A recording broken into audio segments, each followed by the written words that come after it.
ہم کتنے کم وقت میں کر لیتے ہیں۔ اللہ تعالیٰ معاملات کو ایسے ہی دیکھ رہے ہیں، مگر ہم اللہ کی نظر سے چیزوں کو تو نہیں دیکھ سکتے نا۔ نائمہ نے سوالیہ انداز میں کہا، انسان کی نظر سے تو دیکھ سکتے ہو، اس میں کیا رکاوٹ ہے؟ انسان تو اس چیز کے ماہر ہیں کہ ماضی کے تجربے سے مستقبل کا اندازہ کر لیتے ہیں۔ بالکل کر لیتے ہیں۔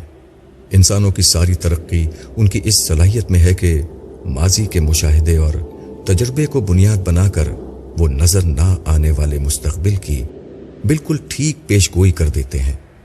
اسی اصول پر ڈاکٹر ہر مرض کا علاج کرتے ہیں۔ ایک دوا جو ایک انسان پر اثر کرتی ہے، باقی انسانوں کو بھی وہ دوا دی جاتی ہے۔ ایک جہاز جس اصول پر اڑتا ہے، سارے جہاز اسی اصول پر بنائے اور اڑائے جاتے ہیں۔ نائمہ نے اثر کی تائید کرتے ہوئے کہا، ہاں تو اسی اصول پر دیکھو کہ اب کیا ہوگا۔ یاد ہے نوح علیہ السلام کس چیز کی تنبیہ کر رہے تھے؟ یہ کہ ان کے نہ ماننے والوں پر عذاب آئے گا۔ اب دیکھو ٹھیک یہی ہوگا۔ تھوڑی دیر میں یہ سب تم اپنی آنکھوں سے دیکھو گی۔ اس کے بعد اس بات کو نہ ماننے کی کیا گنجائش ہے کہ آخرت کی دنیا کے بارے میں بھی پیغمبر جو کہتے ہیں وہ پورا نہیں ہوگا۔ بالکل نہ ماننے کی کوئی گنجائش نہیں ہے۔ چلو پھر چل کر انسانیت کی پہلی قیامت دیکھتے ہیں۔ نوح علیہ السلام کو کشتی بنانے کا حکم مل گیا ہے۔ اس کا مطلب یہ ہے کہ اس قوم کی قیامت آ رہی ہے۔ اللہ کی عدالت لگ رہی ہے۔ اس عدالت میں ہر مجرم عذاب کا شکار ہوگا اور صرف اہل ایمان بچائے جائیں گے۔ باقی رہ جانے والے یہی اہل ایمان سردار بنائے جائیں گے، اس دنیا میں بھی اور اگلی دنیا میں بھی۔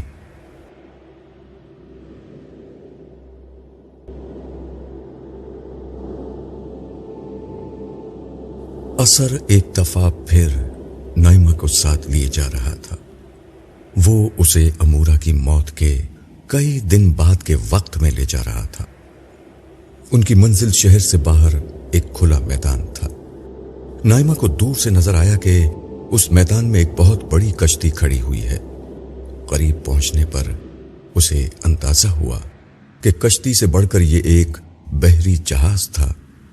یہ جہاز یا کشتی لکڑی کے ان تختوں سے بنایا گیا تھا جو پاس موجود جنگل کے درختوں کو کاٹ کر بنائے گئے تھے۔ مضبوط رسیوں اور کیلوں سے ان سب کو جوڑ کر یہ عجوبہ بنایا گیا تھا۔ یہ کشتی دو وجوہات کی بنا پر عجوبہ تھی۔ ایک تو اس کی بناوٹ بہت زبردست تھی، دوسرا عجوبہ یہ تھا کہ یہ کشتی بالکل خشک میدان میں کھڑی تھی۔ دور دور تک کوئی سمندر تھا اور نہ کوئی دریا۔ اس بات کا کوئی امکان نہیں تھا کہ انسان گھسیٹ کر اسے کسی دریا تک لے جا سکے۔ نائمہ کو ان دونوں باتوں پر قدرے حیرت ہو رہی تھی۔ چلتے چلتے اثر نے اس کی یہ حیرت دور کر دی۔ یہ کشتی اللہ تعالیٰ کی خصوصی ہدایت کی روشنی میں تیار کی گئی ہے۔ اس میں نہ صرف نوح علیہ السلام کے سارے ساتھیوں کے رہنے کی جگہ ہے، بلکہ جانوروں کو رکھنے کے لیے بھی الگ حصے بنائے گئے ہیں۔ اس میں کافی عرصے کے لیے کھانا اور پانی کا ذخیرہ کرنے کی بھی گنجائش ہے۔ سب سے بڑھ کر اس کو اس طرح بنایا گیا ہے کہ شدید ترین بارش کا پانی بھی اس سے باہر خارج ہوتا رہے گا، اور بڑی سے بڑی طوفانی موج کی ٹکر بھی یہ کشتی بآسانی جھیل جائے گی۔ نائمہ کو اس کے دونوں سوالوں کا جواب مل چکا تھا۔ اس کشتی کا جہازی سائز اس ڈیزائن کی بنا پر ہے جو اللہ تعالیٰ کی طرف سے بتایا گیا ہے۔ رہا پانی تک لے جانے کا سوال، تو یہ کشتی پانی میں نہیں جائے گی، پانی خود یہاں آ جائے گا۔ قریب پہنچنے پر نائمہ نے دیکھا یہاں ایک طوفان بدتمیزی مچا ہوا ہے۔ شہر کے بہت سے لوگ یہاں کھڑے ہوئے ہیں، ان میں سردار اور پروہت بھی شامل ہیں۔ وہ مل کر کشتی کی تعمیراتی کام کی نگرانی کرنے والے حضرت نوح علیہ السلام کا مذاق اڑا رہے تھے۔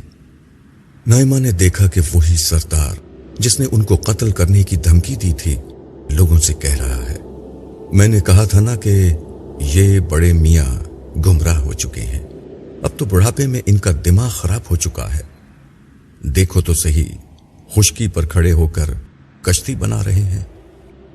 ساتھ کھڑے پروہت نے آواز لگا کر انہیں مخاطب کیا اور کہا، نوح یہ تو بتاؤ یہ کشتی پانی تک کیسے لے کر جاؤ گے؟ حضرت نوح علیہ السلام نے جواب دیا، جس طرح تم ہمارا مذاق اڑا رہے ہو جلد ہی ہم بھی تمہارا مذاق اڑائیں گے۔ ان کے پاس کھڑے ہوئے سامنے پروہت سے کہا، تم خود بھی برباد ہوگے اور اپنی قوم بھی تباہ کرو گے۔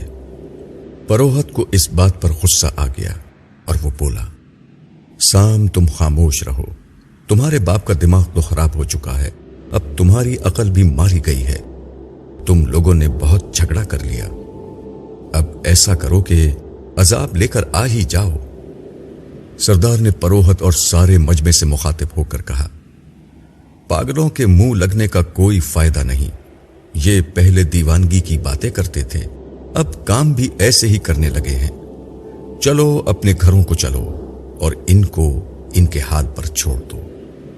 یہ کہہ کر وہ شہر کی سمت روانہ ہو گیا اور مجمع بھی اس کے پیچھے پیچھے ہو لیا۔ ان کے جانے کے بعد سام نے حضرت نوح علیہ السلام سے مخاطب ہو کر کہا، ابا جان اب کیا حکم ہے؟ کشتی تو تقریباً تیار ہو چکی ہے۔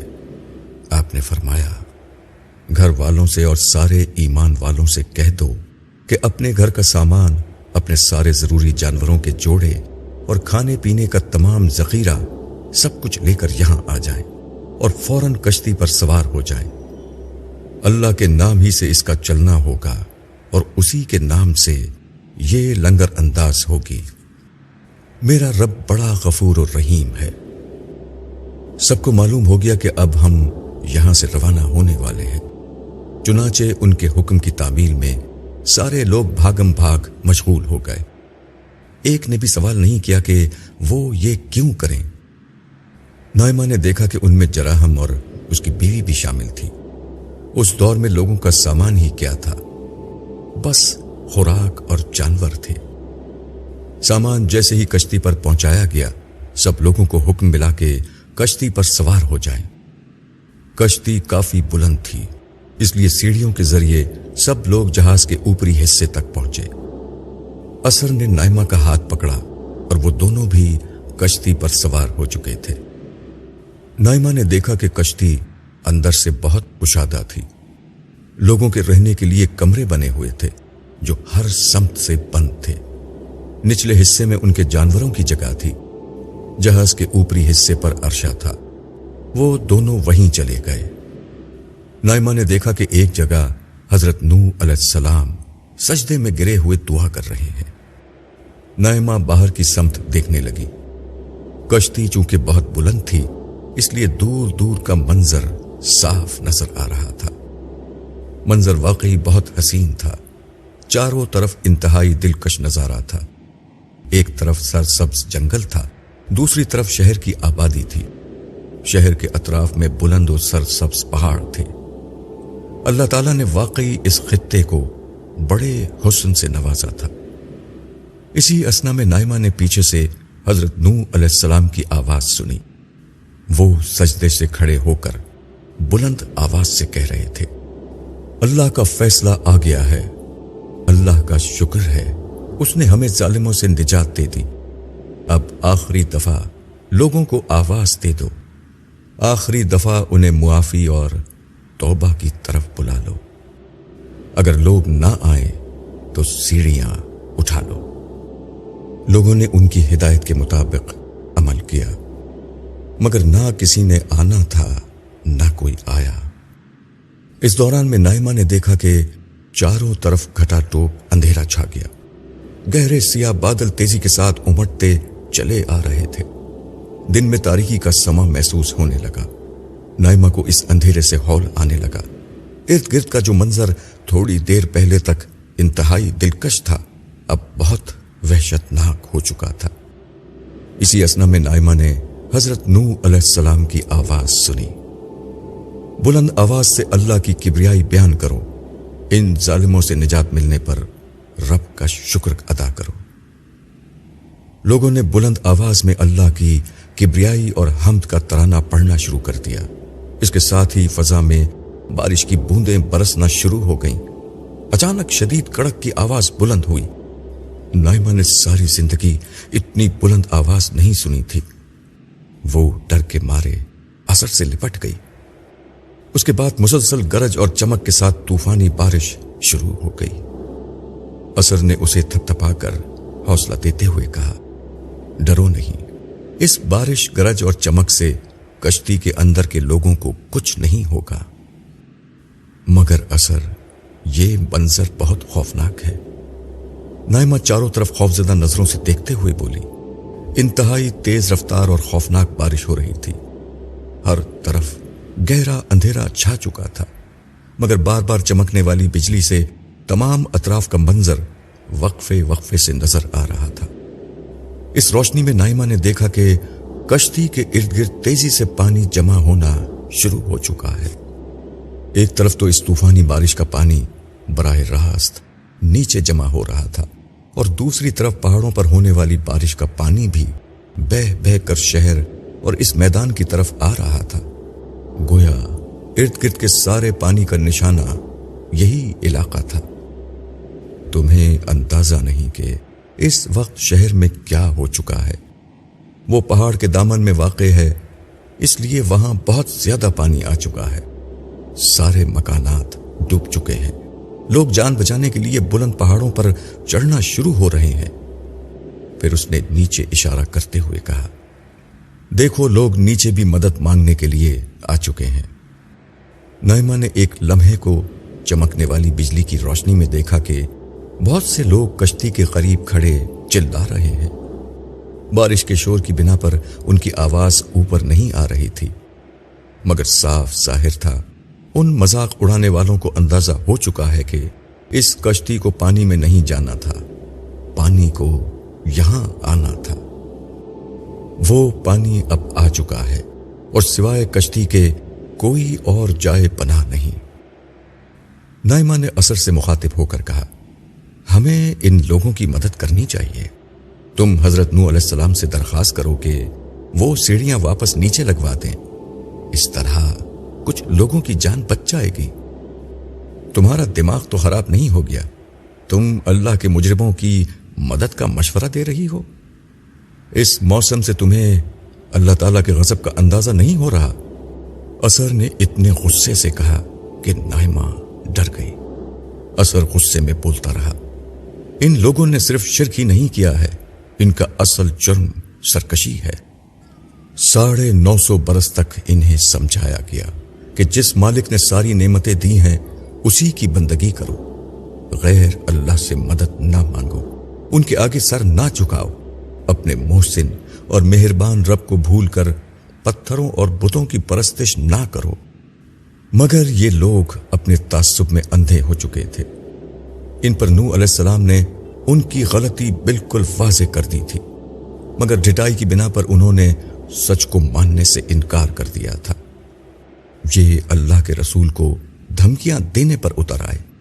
ان کا بس نہیں چلا، ورنہ حضرت نوح علیہ السلام کو پتھر مار کر ختم کر ڈالتے۔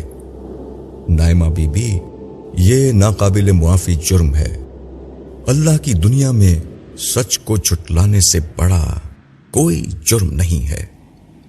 اس جرم کے ساتھ جب سرکشی بھی جمع ہو جائے تو پھر اس کی سزا لازماً بھگتنا پڑتی ہے۔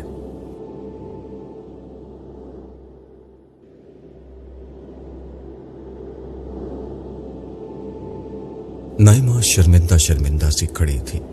اثر نے اپنے لہجے کو نرم کرتے ہوئے کہا، دیکھو پیغمبروں کے نافرمان صرف اللہ کے حق ہی کو پامال نہیں کرتے، یہ لوگ انسانوں کے حقوق بھی مارتے ہیں۔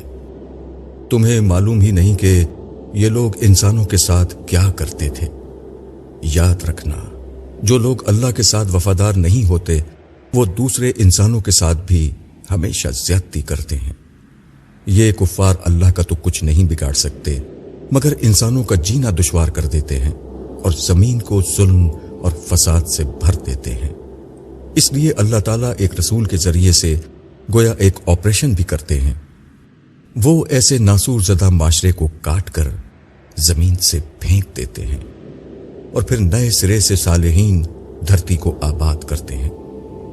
یہ سلسلہ اب آنے والے ہزاروں سال تک جاری رہے گا، جس کے بعد قیامت آئے گی اور ہمیشہ کے لیے ایسے ناسور زدہ لوگ جہنم کے قید خانے میں بند کر دیے جائیں گے، اور اس زمین پر اللہ کے نیک بندوں کا اقتدار ہمیشہ ہمیشہ کے لیے قائم ہو جائے گا۔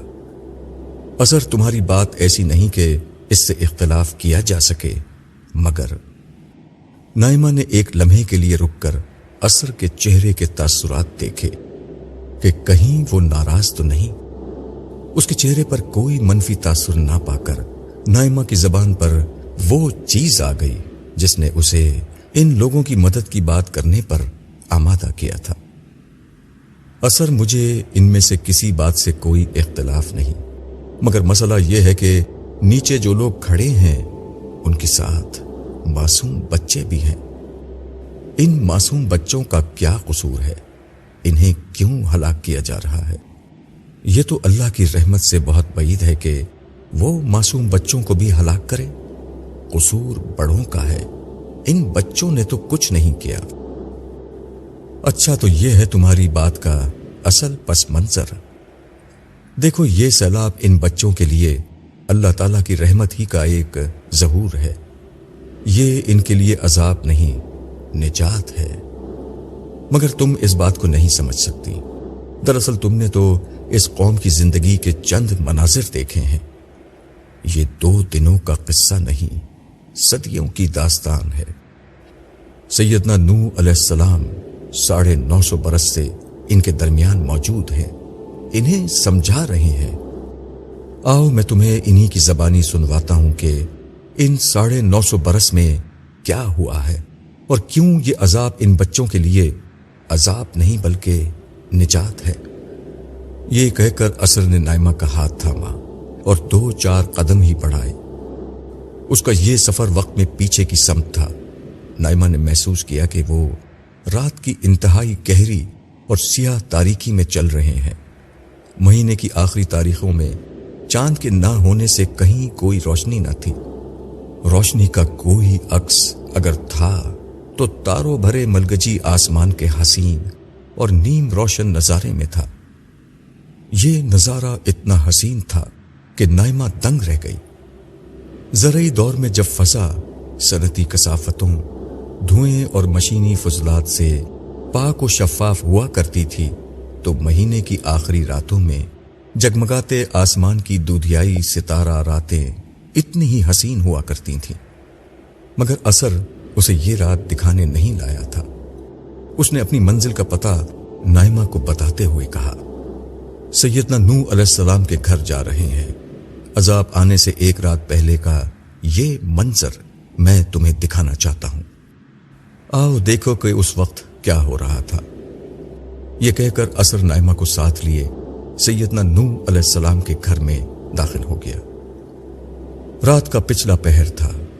اس وقت جب دنیا سکون سے سو رہی تھی، انسانیت کا یہ سردار اور خدا کا محبوب رسول نوح اللہ کی بارگاہ میں پیش تھا۔ یہ عظیم المرتبت رسول دن بھر دعوت و تبلیغ کی محنت و مشقت جھیلنے کے بعد محو آرام نہیں تھے، بلکہ اللہ کے حضور قیام، رکوع اور سجدے میں گڑ گڑا رہے تھے۔ وہ رو رہے تھے اور تڑپ تڑپ کر اللہ کے حضور اپنی فریاد پیش کر رہے تھے۔ یہ دعا کیا تھی؟ ان کے دل کی تڑپ اور ان کی 1000 سالہ محنت کی داستان تھی، جو چند جملوں میں سمٹ گئی تھی۔ وہ بول رہے تھے اور ان کی زبان سے نکلنے والا ہر لفظ نائمہ کے دل میں اترتا جا رہا تھا۔ وہ رو رہے تھے اور کہہ رہے تھے، میرے مالک، میں نے اپنی اس قوم کو شب و روز پکارا، لیکن میری پکار سے یہ اور زیادہ بھاگتے ہی رہے۔ میں نے جب بھی انہیں بلایا اس لیے کہ ان کے پلٹنے پر تو انہیں معاف فرمائے، تو انہوں نے اپنی انگلیاں اپنے کانوں میں ٹھونس لیں اور اپنی چادریں لپیٹ لیں اور اپنی ضد پر اڑ گئے اور بڑا غرور دکھایا۔ پھر میں نے ان کو کھلم کھلا دعوت دی، پھر بلند آواز سے انہیں بلایا اور چپکے چپکے بھی سمجھایا۔ میں نے کہا اپنے رب سے معافی مانگ لو، بے شک وہ بڑا معاف کر دینے والا ہے۔ اس کے نتیجے میں وہ تم پر ڈھیروں بارش برسائے گا اور مال و اولاد سے تم کو برکت دے گا اور تمہارے لیے باغ اگائے گا اور تمہارے لیے نہریں بہا دے گا۔ اے مالک، انہوں نے میری بات نہیں مانی اور اپنے انہی رہنماؤں کے پیچھے چلے جن کے مال و اولاد نے ان کی نامرادی میں اضافہ ہی کیا ہے، اور جنہوں نے بڑی بڑی چالیں چلی اور کہا کہ اپنے ان معبودوں کو ہرگز نہ چھوڑو، اور نہ ود اور سوا کو چھوڑو، اور نہ یغوث اور یعوق اور نسرا کو چھوڑو، اور اس طرح بہتوں کو گمراہ کر ڈالا۔ اور اب تو بھی اے مالک ان ظالموں کی گمراہی میں اضافہ ہی کر۔ اے مالک، ان منکروں میں سے اب کسی کو زمین پر نہ چھوڑ، اس لیے کہ تو نے انہیں چھوڑ دیا تو یہ تیرے بندوں کو ضرور بہکائیں گے، اور جنیں گے تو تیرے نافرمان اور منکر ہی جنیں گے۔ میرے مالک، تو مجھے معاف فرما دے، میرے ماں باپ کو معاف فرما دے، ان سب کو معاف فرما دے جو میرے گھر میں مومن ہو کر داخل ہو جائیں، سب مسلمان مردوں اور عورتوں کو معاف فرما دے، اور ان ظالموں کے لیے اب ان کی بربادی کے سوا کسی چیز میں اضافہ نہ کر۔ اس دعا میں اتنی تاثیر تھی کہ نائمہ اس کے الفاظ کا خود پر صاف اثر محسوس کر رہی تھی۔ 1000 برس کی محنت کے بعد ایک شخص اتنا مایوس ہو چکا تھا کہ اسے اس قوم کی ہدایت کی کوئی امید نہ رہی تھی، حتیٰ کہ نسل در نسل کے تجربات دیکھنے کے بعد اسے یقین ہو چلا تھا کہ ان کی اگلی نسلیں پیدا بھی ہوں گی تو نافرمان ہی پیدا ہوں گی۔ نائمہ نے سوچا، جو بات میرے دل پر اتنا اثر ڈال گئی ہے وہ اللہ کی بارگاہ تک کیسے نہیں پہنچی ہوگی۔ یہ دونوں ایک دفعہ پھر کشتی پر اسی جگہ اور وقت میں لوٹ چکے تھے۔ اثر نے نائمہ سے پوچھا، تمہیں سمجھ میں آ گیا کہ بچوں کے لیے یہ سیلاب نجات کیسے بن گیا؟ پھر وہ اپنے سوال کا خود ہی جواب دیتے ہوئے بولا، اس لیے کہ ان کی سرکشی بہت بڑھ چکی تھی اور ماحول اس درجے میں مخالفت پر مبنی بنا دیا گیا تھا کہ کوئی بچہ نارمل اور غیر جانبدارانہ انداز میں سوچنے کے قابل ہی نہ رہا تھا۔ نائمہ نے اسبات میں سر ہلاتے ہوئے کہا، اس کو ہمارے دور کے اعتبار سے کنڈیشننگ یا برین واشنگ کہتے ہیں، مگر پھر بھی بچوں نے ابھی تو کوئی قصور نہیں کیا تھا۔ جو بچے اس وقت موجود ہیں وہ تو معصوم ہیں۔ یہی تو میں کہہ رہا ہوں کہ یہ سزا نہیں، نجات ہے۔ سزا قوم کو دی جا رہی ہے، بچوں پر تو صرف موت کا وہ قانون لاگو ہو رہا ہے جو ایک روز ہر مخلوق پر ہونا ہی ہے۔ لوگ دنیا میں 1000 طریقوں سے مرتے ہیں، ان میں بچے بھی ہوتے ہیں۔ تم نے دیکھا نہیں تھا کہ جراحم کی بیٹی امورہ بھی مری تھی؟ ہاں دیکھا تھا۔ تو بس ایسا ہی معاملہ ان بچوں کا ہے۔ ان کی عمر ہی اتنی طے کر دی گئی تھی، ان پر نہ عذاب کے فرشتے آئیں گے نہ آخرت میں انہیں کوئی سزا ملے گی۔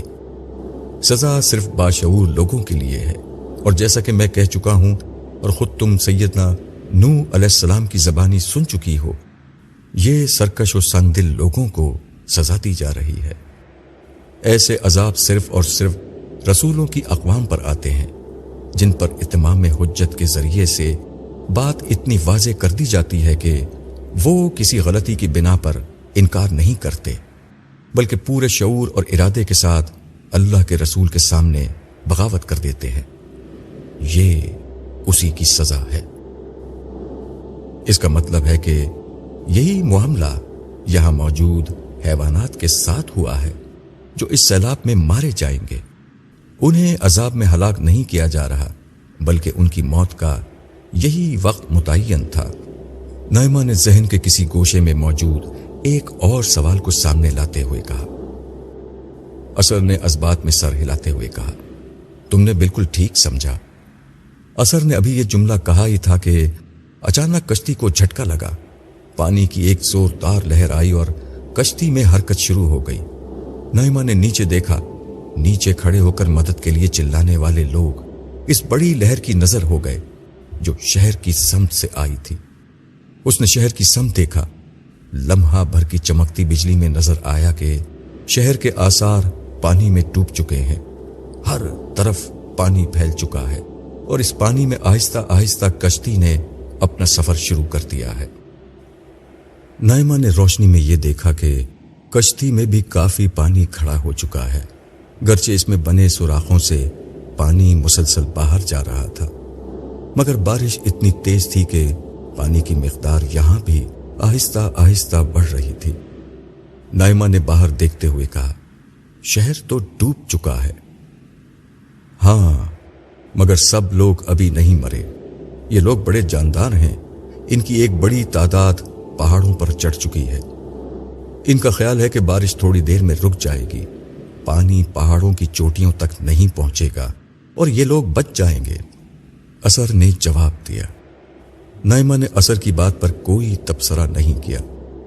اس دوران میں بادلوں کی سیاہی کچھ چھٹ چکی تھی، بارش کی شدت قدرے کم ہوئی تھی، مگر تھوڑی ہی دیر میں نائمہ کو اندازہ ہو گیا کہ یہ کمی صرف اس لیے تھی کہ کشتی میں موجود پانی کی سطح بڑھنے نہ پائے، ورنہ باہر کے حساب سے ابھی اوپر بے پناہ پانی برس رہا تھا اور نیچے سے بھی لگتا تھا کہ زمین اپنا سارا پانی آج اگلنے کا فیصلہ کر چکی ہے۔ پانی ایک دم سے بھرنے کی کئی وجوہات تھیں۔ ایک تو انتہائی تیز رفتار بارش، دوسرے پہاڑی پانی کا ریلا جو ہر چیز کو بہا کر لے گیا، تیسرے میدانی زمین جتنا پانی جذب کر سکتی تھی اس سے کہیں زیادہ پانی برس رہا تھا، اس لیے زمین کی پانی جذب کرنے کی صلاحیت ختم ہو چکی تھی۔ پھر جیسے جیسے پانی کی سطح اور اس پر موجود کشتی بلند ہوتی جا رہی تھی، نائمہ کو محسوس ہو رہا تھا کہ بارش کسی چھوٹے علاقے میں نہیں ہو رہی ہے، بلکہ دور دور تک ایسی ہی یا اس سے کہیں زیادہ تیز بارش ہو رہی ہے۔ سیاہی کم ہونے سے روشنی کافی بڑھ چکی تھی۔ نائمہ نے دور تک نظر دوڑائی۔ جنگل پانی سے ڈھک چکا تھا، پانی کا سیلاب شہر کو بھی نگل چکا تھا، ہر طرف پانی ہی پانی اور بلند و بالا موجیں نظر آ رہی تھیں۔ ان کے درمیان وہ کشتی اوپر نیچے ہوتے ہوئے تیزی سے آگے بڑھ رہی تھی۔ اس کشتی کے علاوہ چند پہاڑ ابھی تک پانی کی اس یلغار کے مقابلے میں ڈٹے ہوئے تھے۔ نائمہ نے دیکھا کہ انہی پہاڑوں میں سے ایک پر کچھ لوگ بیٹھے ہیں۔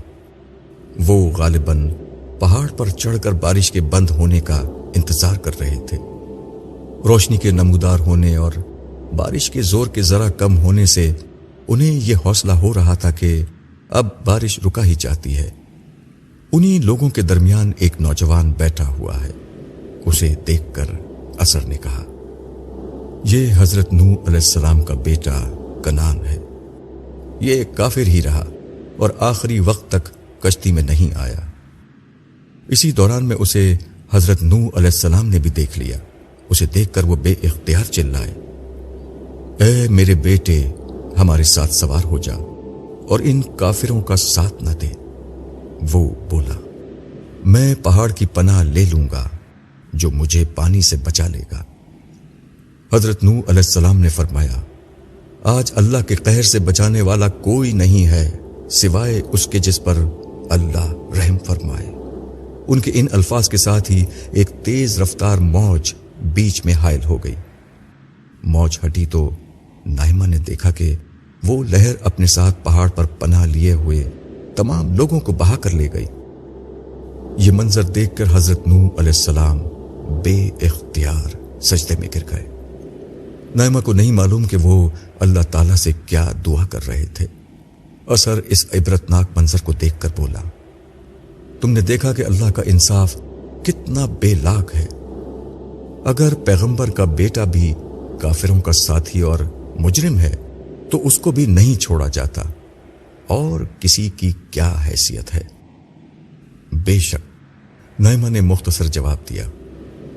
اس پر اس ماحول اور پیش آنے والے واقعات کی ہیبت اس طرح چھائی ہوئی تھی کہ اس کے منہ سے کچھ اور نہیں نکل سکا۔ زیادہ دیر نہ گزری تھی کہ پانی نے تمام پہاڑوں کی چوٹیوں کو ڈھانک لیا۔ اب صرف کشتی تھی یا دور دور تک پھیلا ہوا پانی کا سمندر۔ یہ سمندر وہ تھا جس کا کوئی کنارہ نظر نہیں آ رہا تھا۔ نائمہ یہ منظر دیکھ رہی تھی اور ایک عجیب کیفیت کا شکار تھی۔ اس نے موت، عذاب، طوفان جیسی چیزوں کا نام سنا تھا، مگر آج پہلی دفعہ جس ہولناکی کے ساتھ ان چیزوں کو ایک ساتھ جمع ہوتے دیکھا تھا، اس سے نائمہ کے اوسان خطا تھے۔ کشتی نوح علیہ السلام موت اور عذاب کے سمندر سے گزرتی ہوئی اور طوفان کی ہر سختی کو جھیلتی ہوئی آگے بڑھتی چلی جا رہی تھی۔